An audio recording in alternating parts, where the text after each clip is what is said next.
అతను చాలా senior leader Congress పార్టీలో ఇప్పుడు ఎమ్మెల్యేగా ఉన్నారు. హైదరాబాద్ చెందినటువంటి ఖైరతాబాద్ ఎమ్మెల్యే దానం నాగేందర్. కానీ దానం నాగేందర్ ఇటీవల చేసినటువంటి కొన్ని వ్యాఖ్యలు ఇప్పుడు కాంగ్రెస్ పార్టీలో చర్చనీయాంశంగా మారాయి. దానం నాగేందర్ ఎందుకు ఈ విధంగా వ్యాఖ్యలు చేశారు? ఎందుకంటే అందరికంటే ముందు బీఆర్ఎస్ పార్టీని వీడి కాంగ్రెస్ పార్టీలో రేవంత్ రెడ్డి సమక్షంలో కూడా దానం నాగేందర్ చేరినటువంటి పరిస్థితి నెలకొంది. దానం వెనుక చాలామంది హైదరాబాద్ చెందినటువంటి ఎమ్మెల్యేలు కూడా కాంగ్రెస్ పార్టీ తీర్థం కూడా పుచ్చుకోవడం జరిగింది. కానీ ఇటీవల జరిగినటువంటి పరిణామాల్లో మాత్రం దానం నాగేందర్ కొన్ని వ్యాఖ్యలు కూడా చేశారు.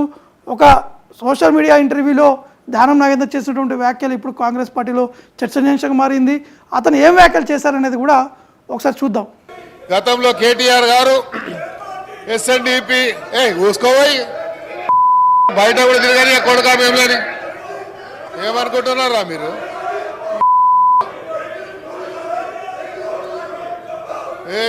తోలు తీస్తా కొడుక ఒక్కొక్కంది తోలు తీస్తా ఒక్కొక్కంది చెప్తున్నా తోలు తీస్తా ఏమరే బయట కూడా తిరగని అని చెప్తున్నా నేను. ముఖ్యంగా ఫార్ములా ఈ రేస్ సంబంధించినటువంటి అంశాలపైనే దానం చేసినటువంటి కామెంట్స్.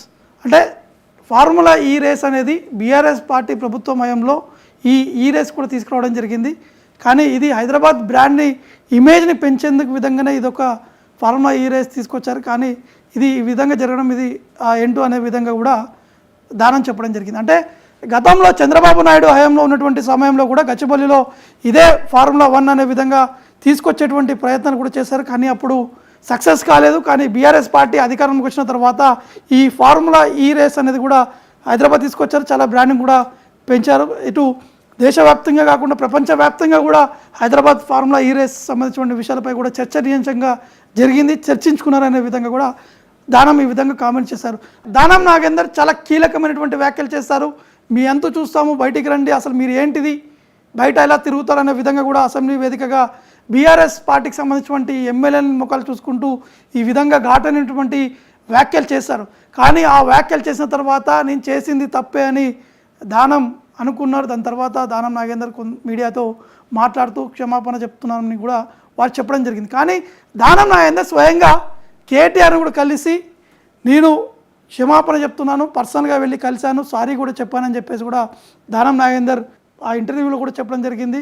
కానీ బీఆర్ఎస్ పార్టీ తీసుకున్నటువంటి నిర్ణయాలే బాగున్నాయనే విధంగా మాట్లాడడము, హైదరాబాద్లో ఇటీవలే హైడ్రా వచ్చినటువంటి నేపథ్యంలో కాంగ్రెస్ పార్టీకి చాలా వరకు మైనస్ అవుతుంది, అది సరికాదు, ఫార్ములా ఈ రేస్ మంచిది, హైడ్రా అనేది చాలా మైనస్ ఉందని చెప్పేసి కూడా దానం ఈ విధంగా కామెంట్స్ కూడా చేయడం జరిగింది. కానీ రాజకీయ వర్గాల్లో చర్చ ఏం జరుగుతుందంటే దానం నాగేందర్ ఖచ్చితంగా మళ్ళీ బీఆర్ఎస్ పార్టీలోకి చేరబోతున్నారు.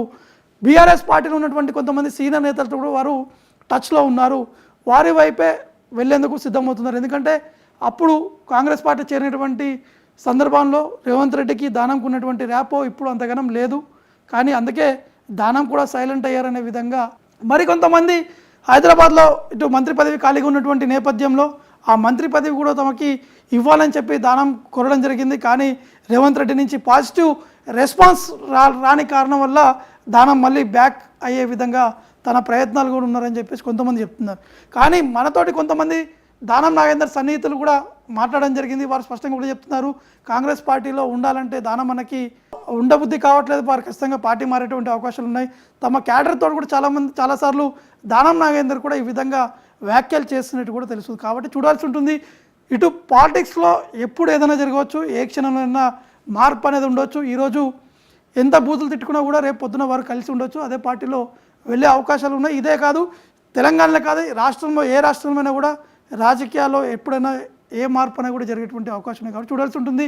దానం నాగేందర్ పక్కా బీఆర్ఎస్ పార్టీలో చేరతారా? ఒకవేళ చేరాలని అనుకుంటే బీఆర్ఎస్ పార్టీ అనుమతిస్తుందా? ఎందుకంటే దానం చేసినటువంటి వ్యాఖ్యలు చూసి కావచ్చు, దానం వ్యవహరించినటువంటి తీరు కావచ్చు, హైదరాబాద్లో ఖైరతాబాద్లో ఉన్నటువంటి దానం నాగేందర్ బీఆర్ఎస్ పార్టీ చేసినటువంటి వ్యాఖ్యలపై బీఆర్ఎస్ పార్టీ సరే ఓకే అని చెప్పి దానం నాగేందర్ని మళ్ళీ పార్టీలోకి తీసుకుంటుందా?